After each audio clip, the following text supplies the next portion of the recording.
అందరికీ నమస్తే. ఆనాడు తెలంగాణ ఉద్యమం ఉవ్వెత్తున ఎగసిపడుతున్న కాలంలో తెలంగాణ ఉద్యమాన్ని అవమానించే విధంగా, కించపరిచే విధంగా, చిన్నని చూపించే విధంగా ఒక పిచ్చి డైరెక్టర్ కెమెరామెన్ గంగతో రాంబాబు అనే సినిమా తీసిండు. ఆ పిచ్చి డైరెక్టర్ ఎవరో అర్థమైంది కదా. పూరి జగన్నాథ్ అనే ఒక తలకు మాసినోడు. చిన్న చిన్న బట్టలేసి హీరోయిన్లకు డ్రగ్స్, మందు దాగుడు, గిసొంటియే ఉంటాయి. రౌడీయిజం, గూండాయిజం ప్రేరేపించే విధంగా ఉంటాయి వాని సినిమాలు. ఒక ఫ్యామిలీ అందరు కలిసి చూసే విధంగా అస్సలుండే మెసేజ్ ఓరియంటెడ్ సినిమాలను అస్సలు తీయడు.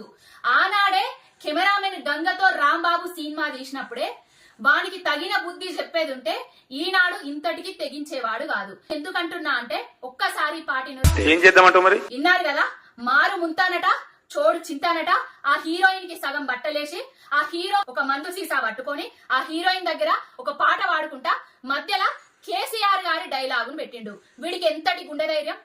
అరే తలకు మాసిన సన్నాసి, కేసీఆర్ గారు ఒక రాష్ట్ర సాధకుడు, తెలంగాణ రాష్ట్రాన్ని తీసుకొచ్చిన నాయకుడు, తెచ్చిన తెలంగాణను దేశంలోనే నెంబర్ 1 స్థానానికి తెచ్చిన కారణ జన్ముడు.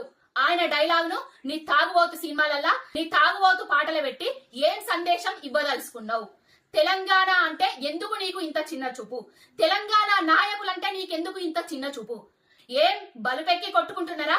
మీ ఆంధ్ర ఓరియంటెడ్ సినిమాలల్లా మీకు ఇష్టం వచ్చిన రాజకీయ నాయకుడి డైలాగులు పెట్టుకోర్రి, కానీ కేసీఆర్ గారి డైలాగులను పెట్టి కేసీఆర్ గారిని అవమానించే విధంగా, తెలంగాణను అవమానించే విధంగా చేస్తున్నావు. ఖబర్దార్ పూరి జగన్నాథ్, నీ పాటలకెళ్లి వెంటనే కేసీఆర్ గారి డైలాగును తొలగించాలి. తొలగించని ఎడల నీ ఇంటిని ముట్టడిస్తాం బిడ్డ. ఆడోళ్ళం అందరం కలిసి నీ సినిమాను తెలంగాణ రాష్ట్రంలోనే నడవకుండా చేస్తాము. తక్షణమే నీ తాగుబోతు పాటలకెళ్లి కేసీఆర్ గారి డైలాగును తీసేసి కేసీఆర్ గారి క్షమాపణ చెప్పకుంటే నీకు తగిన బుద్ధి చెప్పుడు గ్యారంటీ.